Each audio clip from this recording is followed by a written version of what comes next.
Komedyante, artist, at music icon na si Michael V, nagbigay-pugay kay Nora Honor sa pamamagitan ng isang taus-pusong mensahe at isang napakagandang sketch ng yumaong pambansang alagad ng sining. Sa kanyang tribute, binalikan ni Michael V ang isang aral mula sa isa pang legend, si Rico J. Puno, na minsang nagpaliwanag kung ano ang ibig sabihin ng pagiging tunay na superstar sa industriya ng showbiz sa Pilipinas. Ayon kay Rico J., ang isang tunay na superstar ay dapat nangingibabaw sa 5 larangan. Mataas ang ratings ng palabas sa telebisyon, box office hit ang mga pelikula, patok ang mga kanta sa radyo, sold out ang mga konsyerto, at may magagandang reviews ang mga pagtatanghal sa entablado. Muling inalala ni Michael V kung gaano ito kahirap makamit, ngunit si Nora Honor ay nagawa ito ng sabay-sabay sa isang punto ng kanyang karera.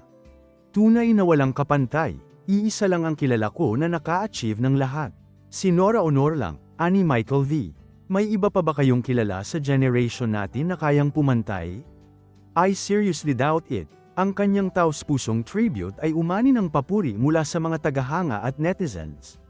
Isa sa mga pinaka-natouch ay si Lotlot De Leon, anak ni Nora Honor, na nagkomento ng "Salamat salamat."